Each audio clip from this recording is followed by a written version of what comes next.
اجتماعی عذاب کبھی آتا ہے کسی قوم پر تو اس کے کارن کیا ہیں، اس کے ریزنز کیا ہیں؟ تین چیزیں بتائی گئی ہیں محدثین نے اور شارحین نے. پوری قوم عذاب میں مبتلا ہو جاتی ہے تو تین اسباب اس کے بڑے ہیں، بڑے کارن.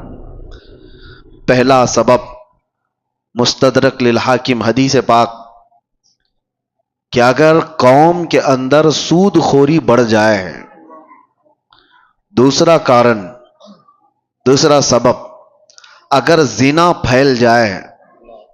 تیسرا سبب زکوٰۃ سے لوگ دور بھاگنے لگ جائیں، زکوٰۃ کی ادائیگی میں کوتاہی کریں. تو فرمایا گیا یہ تین اسباب ایسے ہیں جس سے اللہ تعالیٰ کا اجتماعی عذاب قوم پر آتا ہے. اجتماعی عذاب کے وہ لوگ شکار ہو جاتے ہیں. یہ تین چیزیں جب جب کسی قوم میں پھیلتی ہیں تو پوری قوم عذاب میں مبتلا ہو جاتی ہے. آج ہم دیکھ رہے ہیں کہ اجتماعی طور پر لوگ اگرچہ پتھروں کا عذاب نہیں دیکھ رہے ہوں گے، آسمان سے آگ برسنے والا عذاب نہیں دیکھ رہے ہوں گے، زمین کے پھٹ جانے اور دھس جانے کا عذاب نہیں دیکھ رہے ہوں گے، لیکن ایک عذاب تو ہم دیکھ رہے ہیں کہ ہمارے اندر سے روحانیت غائب ہو چکی ہے. یہ عذاب تو ہے. اجتماعی عذاب کے جو لوگ شکار ہوئے ہیں، یہ ضروری نہیں ہے کہ آگ کے گولے برسیں اور پتھروں کا عذاب آئے، وہ پچھلی قوموں پر ہوتا رہا. لیکن فی زمانہ ہم جو اس عذاب کے شکار ہوتے ہیں اس میں سے جو ہم دیکھ رہے ہیں برکتوں کا اٹھ جانا، چہروں کے رونق کا ختم ہو جانا، روحانیت ہماری سلب کر لی جائے. اور سب سے بڑی بات یہ ہے کہ اللہ کا سب سے بڑا عذاب کیا ہے؟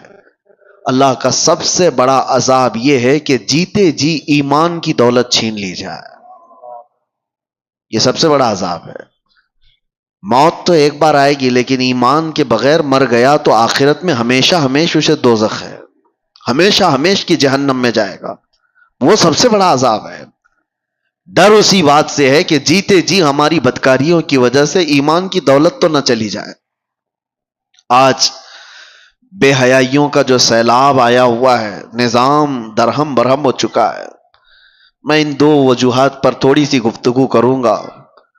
آج جمعہ میں بھی میں نے آپ سے یہ گفتگو کیا تھا کہ دل میں کانٹے چبھ رہے ہیں، کلیجہ منہ کو آتا ہے جب حالات اپنے محلوں کے اس طرح کو سننے میں آتے ہیں کہ بدکاریاں اتنی بڑھ گئی کہ بھائی اور بہن کی تمیز ختم ہو چکی ہے. ایک باپ اپنی بیٹی سے مسلسل 12 سال تک زنا کرتا رہا. یہ حالات ہم سنتے آ رہے ہیں تو کیا کلیجہ منہ کو نہیں آتا؟ یہ چیزیں پیدا کہاں سے ہوتی ہیں؟ انسان اس قدر درندگی کا شکار کب بنتا ہے؟ ایسا حیوان کب بنتا ہے؟ مین ریزن کیا ہے؟ انسان کے سود خوری کے سلسلے میں بعد میں عرض کرتا ہوں، لیکن بے حیائی جو ہے، بدکاریاں، آپ نے کبھی محسوس نہیں کیا ہوگا کہ کتا اپنی مادہ کے ساتھ اگر جوڑا کھاتا ہے تو آپ کبھی اس کا رشتہ تھوڑی نہ پوچھتے ہیں کہ یہ بہن کے ساتھ ہے کہ ماں کے ساتھ ہے. ان کے ہاں کوئی نظام نہیں ہے. جب جانور بڑے ہو جاتے ہیں تو ماں اور بچوں کا بھی فرق ختم ہو جاتا ہے. لیکن کیا وہی چیز انسانوں میں آپ برداشت کر پائیں گے؟ اپنے معاشرے میں، اپنے محلوں میں، اپنے گھروں میں، اپنے خاندانوں میں یہ چیز برداشت کر سکتے ہیں؟ عقل سلیم کبھی برداشت نہیں کرے گی. لیکن ہم دیکھ رہے ہیں کہ برداشت کیے جانے کی عادت آ گئی لوگوں کو. یہ سب دیکھ کر کے ہنس کر کے گزر جاتے ہیں. اب تو بڑے بڑے حادثات پر آپ صرف اور صرف ایک سٹیٹس دن بھر لگائیں گے، اس کے بعد ہو گیا. بڑے بڑے حادثات صرف اور صرف ایک دن کی نیوز بن کر کے ختم ہو جاتے ہیں. یہ انسان کی درندگی یہاں تک جو آتی ہے اس کے کچھ اسباب تو ہمیں ڈھونڈنا چاہیے کہ کیوں اس طرح سے انسان بے حیا ہو گیا. سب سے پہلا ریزن ہے اس کے رزق کا، اس کے کھانے کا. گاڑی میں جیسا پیٹرول ڈالو گے ویسی ہی گاڑی چلے گی. ایک ٹنکی ہے چھت پر رکھی ہوئی ہے، اس پر جیسا پانی آپ فل کرو گے، نیچے جس ٹوٹی کو بھی کھولو گے پانی وہی آئے گا جو ٹنکی میں ہوگا. رزق حلال اگر جسم کے اندر جاتا ہے تو اس کے اعضاء سے حلال کام ہوں گے. حرام رزق کا آج اتنا دورہ ہو گیا ہے کہ لوگوں نے اب احتیاط کرنا بھی چھوڑ دیا. یہ جو زبان کا چسکا ہے نا، آج مسلمانوں سے میں گفتگو کر رہا ہوں، دوسروں کو مت دیکھیں آپ کون کیا کھا رہا ہے. یہ زبان کی شہوت تمہیں آزاد اتنا کر گئی ہے کہ تم ہر چیز کھانے پر تیار ہو گئے. پہلے کے دور میں لوگ بچتے تھے، نان ویج کھانا ہے، گوشت کھانا ہے، تو کتنی تحقیقیں ہوتی تھی کہ کہاں سے آیا، کس کا ہے، کون دیا ہے. آج کچھ بھی نہیں. ہمارے بچوں کے سامنے تو مسئلے بھی نہیں رہ گئے. جو فاسٹ فوڈ کے ایسے عادی ہو گئے، ان کو راستہ چلتے ہوئے جو بھی شاورما ملا، پیزا ملا، برگر ملا، لے کے اس کو کھانا ہی ہے. تمہیں پتا ہے، میں جانتا ہوں کئی ایسے لوگوں کو جو کہتے بھی ہیں کہ ہم مردہ مرغیوں کو بیچتے ہیں. مری ہوئی مرغیاں 10 روپے کلو میں لا کر کے اس کا وہ بنا کر کے بیچتے بھی ہیں کئی ایسے لوگ. اگر دوسری قوموں کے ہاں ذبیحہ کا مسئلہ ہی نہیں ہے تو وہ جو کھائیں ہمیں اس سے فرق نہیں پڑتا، لیکن تمہارے لیے رزق کا بہت فرق پڑتا ہے. حرام رزق کا ایک لقمہ جب کسی کے پیٹ میں جاتا ہے تو میرے عزیزوں کئی دنوں تک اس کی کوئی عبادت آسمانوں تک نہیں جاتی، اس کی دعائیں قبول نہیں ہوتی. موسیٰ علیہ السلام ایک بار کوہ طور پر جا رہے تھے، ایک بندے کو اتنا روتے ہوئے دیکھا، ہاتھ لمبے کر کر کے. اس پر آپ کو ترس آ گیا. آپ کوہ طور پر جا کر اللہ سے اس کی سفارش کرتے ہیں کہ مولا اس کی دعائیں پہلے قبول کر لے. رب تعالیٰ فرماتا ہے موسیٰ وہ مانگتے مانگتے مر جائے، ہاتھ پھیلاتے پھیلاتے آسمانوں تک بھی لائے، تب بھی میں اس کی دعا نہیں قبول کروں گا. موسیٰ علیہ السلام ڈر گئے کہ ایسا کیا گناہ کیا اس نے.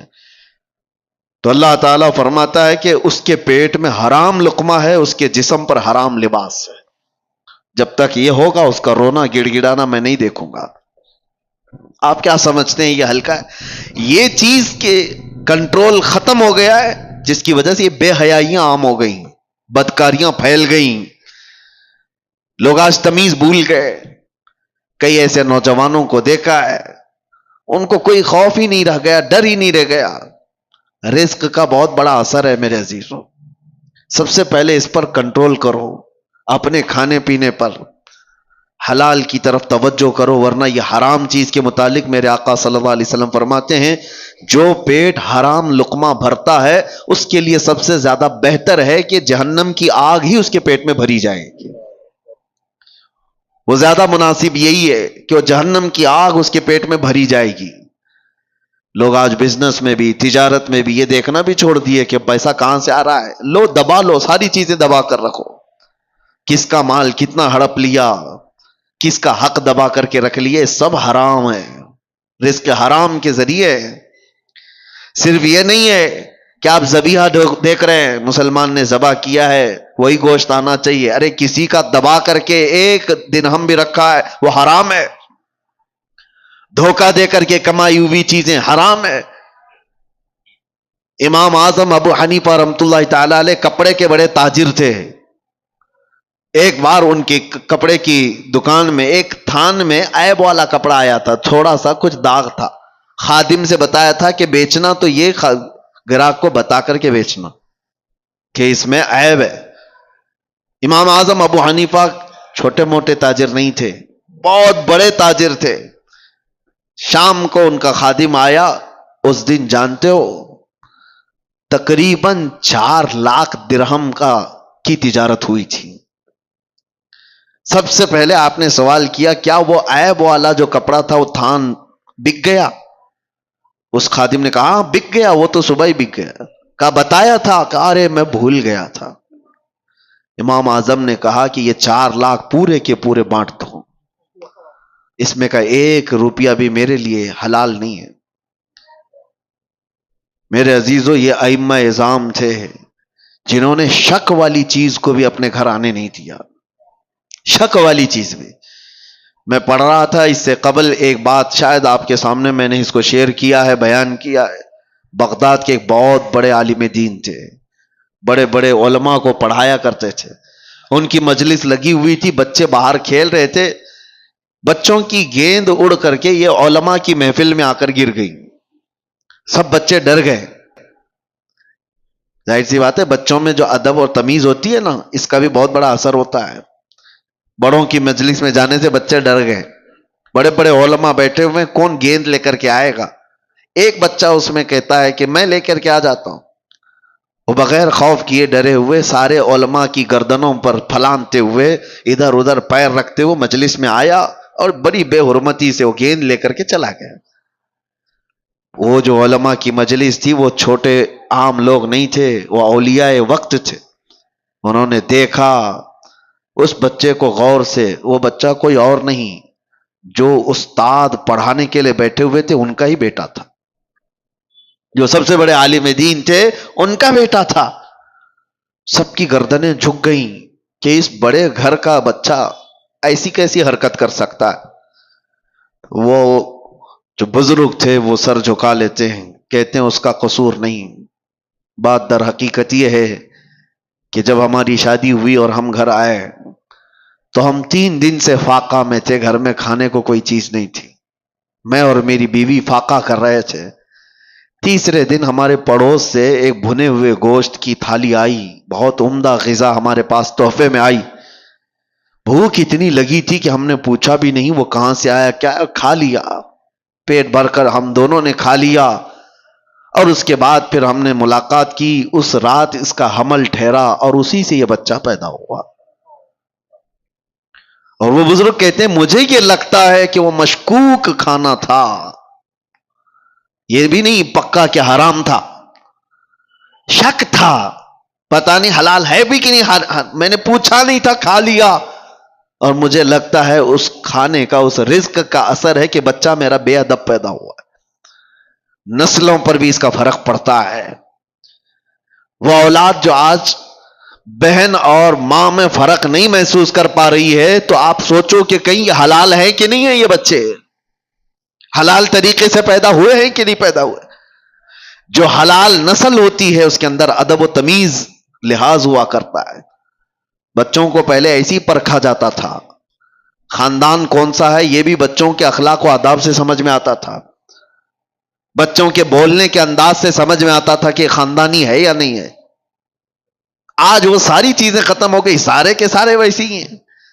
بات کرو تو گالی کے لہجے سے بات کرو، چھوٹے چھوٹے سے بچوں کو سنا ہے کہ ماں بہنوں کی گالیاں دیتے ہیں۔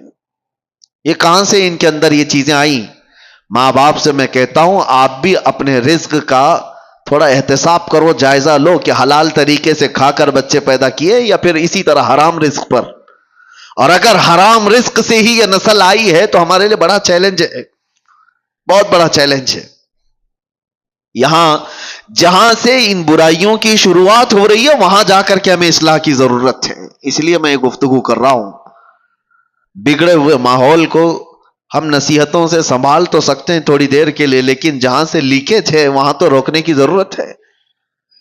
کہاں سے یہ لیکیج ہے، کہاں سے یہ چیزیں چل رہی ہیں؟ رزق سب سے پہلے، جسم کے اندر بے حیائی پیدا کرنے والی سب سے بڑی چیز اس کا رزق ہے۔ زبان جو لذتوں کی شکار ہے یہ شہوت ہے، کبھی اس کو آپ سیراب نہیں کر سکتے۔ زبان جب کسی کی آزاد ہو جائے کھانے پینے میں تو سمجھ لو کہ اس کا شرمگاہ پر بھی کنٹرول ختم ہو جاتا ہے، اس کی اپنے شرمگاہ پر بھی اس کی حفاظت نہیں ہو پاتی۔ سب سے پہلے اپنے رزق پر کنٹرول رکھو، یہاں سے سارے معاملات بگڑتے ہیں۔ اور دوسری چیز بے حیائی کا سیلاب جو آیا، ایک تو رزق ہے، دوسرا مسئلہ ہے کہ زنا کے قریب لے جانے والے اسباب کیا ہیں۔ بندہ جو ہے، ایک فطری سی بات ہے کہ ہر مرد کو عورت کی طرف کھچاؤ رکھا گیا ہے، پیدائشی ہے۔ عورت کو مرد کی طرف کھچاؤ رکھا گیا ہے، پیدائشی ہے، فطرت ہے، سب انسانوں میں یہ چیز موجود ہے۔ لیکن اس فطرت سے بھی بڑھ کر کے آدمی کب آتا ہے؟ اپنی ماں سے اگر کوئی بدکاری کر لے، بہن سے کر لے، بیٹی سے کر لے، تو یہ فطرت سے بھی بڑھ کر کے آدمی نے کر لیا، انسانیت بھی بھلا دیا۔ یہ کب ہوتا ہے؟ جب زنا کو آدمی ہلکے میں محسوس کرنے لگ جائے کہ یہ کوئی چیز ہی نہیں ہے، کامن ہے، تو پھر اس کے سامنے ماں بیٹی بہن بھی کوئی چیز ہی نہیں رہتی، سب چیزیں کامن ہو جاتی ہیں، نارمل ہو جاتی ہیں۔ یہاں پر آ کر روک کہاں لگانی چاہیے؟ اپنی آنکھوں کی حفاظت کرو۔ تمہاری آنکھیں جتنی آوارہ ہوں گی اتنا تمہارا جسم بدماش ہوتا چلا جائے گا۔ ساری بے حیائی، سب کچھ یہ آنکھوں سے شروعات ہوتی ہے۔ اسی لیے قرآن پاک نے مومنوں کو سب سے پہلے کس چیز پر روکا؟ رب تعالیٰ فرماتا ہے وَقُلْ لِلْمُؤْمِنِينَ يَغُضُّوا مِنْ أَبْصَارِهِمْ، اے محبوب، اے میرے رسول، ایمان والوں سے کہیں کہ وہ اپنی نظریں نیچی رکھیں۔ وَقُلْ لِلْمُؤْمِنَاتِ يَغْضُضْنَ مِنْ أَبْصَارِهِنْ، اور عورتوں کو تھوڑا سا زیادہ حکم دیا گیا ہے، مردوں کو اپنی نظریں نیچی رکھنے کا، اور عورتوں کو تھوڑا اور زیادہ حکم کیا ہے؟ اے رسول، اے محبوب، آپ عورتوں سے، ایمان والی عورتوں سے کہیں کہ وہ اپنی نظریں نیچی رکھیں۔ دوسرا آگے کا حکم کیا ہے؟ وَلَا يُبْدِينَ زِينَتَهُنَّ، اپنی زینت کو دوسروں کے سامنے ظاہر نہ کریں۔ جانتے ہیں آپ، عورت کو نرم لہجے میں بات کرنا بھی جائز نہیں۔ آپ سوچ رہے ہوں گے تعجب ہے یہ، اسلام تو سکھاتا ہے نرم لہجے میں بات کرنا، یہ اخلاق میں سے ہے کہ نہیں؟ اچھے نرم لہجے میں بات کرو کسی سے، لیکن عورت کو کہا گیا ہے نرم لہجے میں بات کرنا، وہاں تو شیطان آ جائے گا۔ مرد تو چاہتا ہی ہے کہ اس کی نرم گفتگو سنے۔ مرد کو شہوت اسی وقت بڑھتی ہے جب عورت کی وہ نسوانی آواز سنتا ہے، اس میں شہوت چھپی ہوئی ہے۔ عورت کو کہا گیا ہے کہ وہ نرم لہجے میں بات نہ کرے۔ عورتوں کو اس کا حکم کیوں دیا گیا؟ ہاں، کسی بھی اجنبی مرد سے عورت کو بات کرنے کی نوبت آ گئی تو وہ کڑک لہجے میں بات کرے، سخت لہجے میں ہی بات کرے، تاکہ وہ مرد تمہاری طرف یہ نہ سمجھے کہ یہ اشارے دے رہی ہے۔ نرم بات کرتے ہوئے مردوں کو تو یہی گمان ہونے لگ جاتا ہے کہ یہ مجھے راستہ دے رہی ہے، اشارہ دے رہی ہے۔ کڑک لہجے میں عورت بات کرے تاکہ اس کے وہم و گمان میں بھی بات نہ آئے۔ عورتوں کو یہ حکم دیا گیا کہ وہ اپنی زینت کا اظہار نہ کرے۔ زینت کا اظہار کس کو کہتے ہیں؟ یہ تو آج بولنا ہی مشکل ہو گیا ہے۔ اللہ کے نبی صلی اللہ تعالی علیہ وسلم نے ارشاد فرمایا اپنے صحابہ سے کہ ایک وقت ایسا آئے گا تم دیکھو گے عورتیں کپڑا پہن کر کے بھی ننگی ہوا کریں گی۔ حضور پاک صلی اللہ علیہ وسلم نے فرمایا ان پر اللہ کی لعنت اور سارے فرشتوں کی لعنت۔ میرے آقا فرماتے ہیں وہ کون سی عورتیں ہیں؟ تنگ و تاریک لباس پہننے والی، چست لباس پہننے والی، چپکا ہوا بدن سے جس سے اس کے سارے اعضاء ظاہر ہوتے ہوں، ایسا لباس پہننے والی۔ ان کے تو برقعے ہی کیسے ہو گئے؟ اب وہ تو زینت کے لیے ہو گئے۔ پہلے تو سنا جاتا تھا کہ نقاب جو ہوتا ہے، وہ حجاب جو ہوتا ہے عورت کو چھپانے کے لیے ہوتا ہے۔ اب تو حجاب اور نقاب ساری چیزیں دکھانے کے لیے ہوتی ہیں، اس میں بھی زینت کا اظہار ہے۔ حکم یہ تھا کہ باہر سے اگر کسی کی نظر پڑ جائے تو مرد یہ پہچاننے سے عاجز ہو جائے کہ یہ جوان عورت ہے کہ بوڑھی عورت ہے، اسے یہ پہچاننے کی تمیز بھی نہ رہے، اس طرح سے وہ عورت کو حجاب کا حکم تھا۔ لیکن عورتیں آج کپڑا پہن کے بھی ننگی ہیں۔ یہ زنا کے عام ہونے کے اسباب ہیں۔ جب اس طرح کی حرکتیں ہوں گی تو گھر محفوظ نہیں رہیں گے، کسی کے گھر محفوظ نہیں رہیں گے۔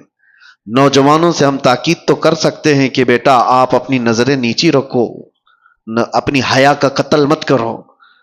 ہم آپ سے یہ کہہ تو سکتے ہیں کہ آپ اپنے آپ کو کنٹرول میں رکھو، لیکن ان عورتوں کا کیا جو خود ہی ننگی باہر آ جائیں؟